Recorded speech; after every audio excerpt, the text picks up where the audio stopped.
welcome back to my channel. Kembali lagi bersama saya Aziza dari Unibos 2024. Saya akan membahas tentang dasar-dasar ilmu. Dasar-dasar ilmu ini terbagi menjadi 3 hal. Yang pertama ontologi, yang kedua epistemologi, dan yang ketiga aksiologi. Kali ini saya hanya akan membahas tentang ontologi dan juga pandangan-pandangan pokok pemikirannya. Kata ontologi berasal dari kata Yunani on, yaitu being, dan logos, logic. Jadi ontologi adalah teori tentang keberadaan sebagai keberadaan. Noeng Muhajir juga mengatakan dalam bukunya Filsafat Ilmu bahwa ontologi membahas tentang yang ada yang tidak terikat oleh suatu perwujudan tertentu. Sedangkan menurut Jujun S. Surya Sumantri mengatakan ontologi membahas tentang apa yang ingin kita ketahui, seberapa jauh kita ingin tahu, atau pengkajian mengenai sesuatu yang ada. Singkatnya, secara istilah ontologi adalah ilmu yang membahas tentang sesuatu yang ada, teman-teman. Dalam perkembangan ontologi, Christian Wolff membagi metafisika menjadi 2 bagian, teman-teman. Yang pertama metafisika umum dan yang kedua metafisika khusus. Metafisika umum ialah ontologi yang membicarakan prinsip-prinsip paling dasar. Dalam pemahaman ontologi dapat ditemukan 5 pandangan-pandangan pokok.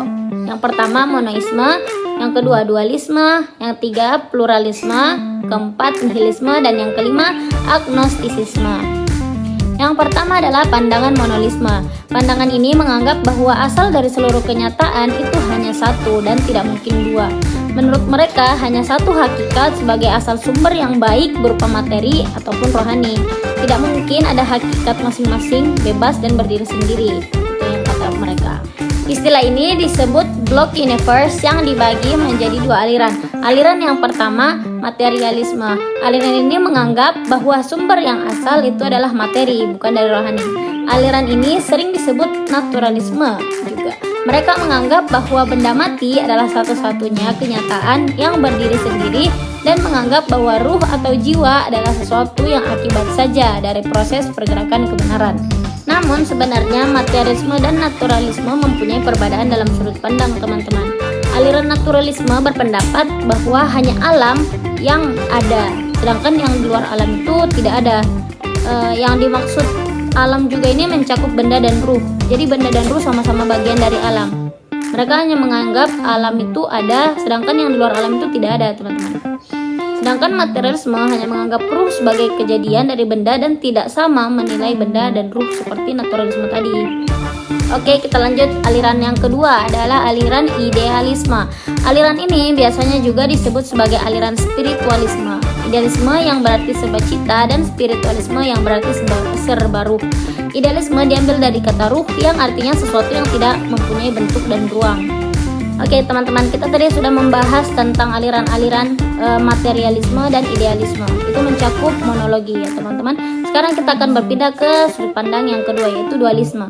Dalam pandangan ini, mereka mengatakan bahwa hakikat itu ada 2, hakikat ruhani dan yang kedua hakikat materi.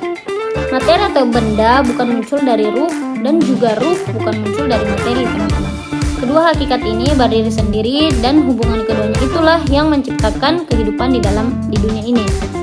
Umumnya manusia juga tidak akan mengalami kesulitan untuk menerima prinsip ini karena setiap kenyataan lahir dapat segera ditangkap oleh panca indera, juga kenyataan batin dapat ditangkap oleh akal dan juga perasaan.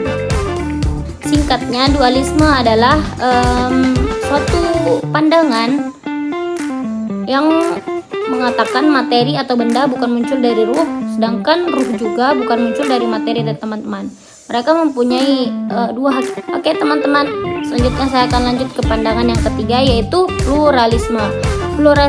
Pluralisme ini menganggap bahwa segenap macam bentuk adalah kenyataan. Paham pluralisme ini bertolak dari keseluruhan dan mengakui bahwa segenap macam bentuk itu semuanya adalah nyata. Jadi semuanya itu nyata. William James dalam bukunya The Meaning of Truth mengemukakan tiada kebenaran yang mutlak, yang berlaku umum, bersifat tetap, yang berdiri sendiri lepas dari akal yang mengenal. Sebab kehidupan itu berjalan terus dan pengalaman kita dalam perkembangan itu senantiasa juga akan berubah. Karena dalam pengalaman berikutnya, hal yang kita anggap benar pun bisa dikoreksi di kemudian hari. Jadi maksudnya hal yang sekarang kita anggap benar itu mungkin bisa jadi salah di kemudian hari. Dunia bukanlah sesuatu yang universum, teman-teman, melainkan multiversum. Dunia terdiri dari banyak hal yang beraneka ragam atau pluralis.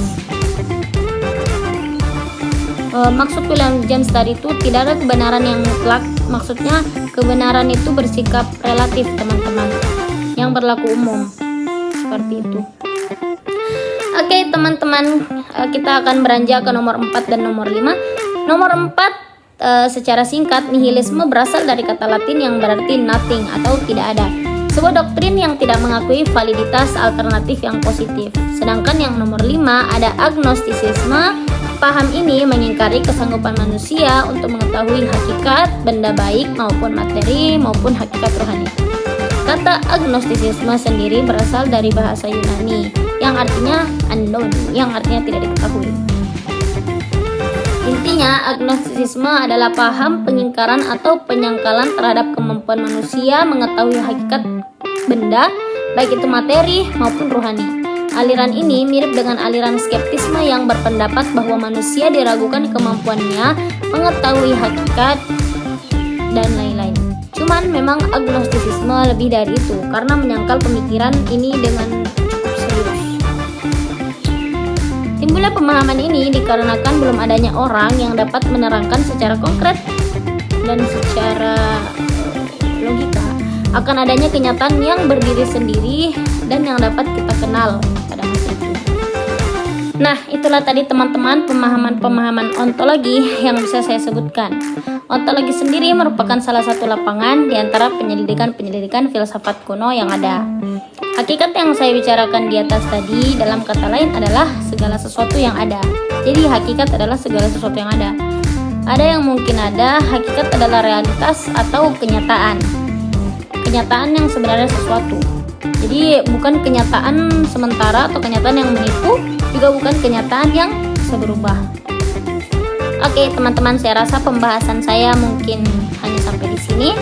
Saya harap apa yang saya sampaikan bisa membuat kita berpikir lebih baik lagi, sebagaimana yang tadi saya sampaikan dalam bukunya William James. Saat ini, hal yang kita anggap benar pun bisa dikoreksi di kemudian hari. Menurut saya perkataannya ini cukup membuat pemikiran saya jadi lebih terbuka ya, untuk tidak secara mentah-mentah membenarkan opini kita sendiri. Saya harap teman-teman yang mendengar pun bisa mendapat hikmah di balik penyampaian saya kali ini. Mungkin sekian dari saya. Wassalamualaikum warahmatullahi wabarakatuh.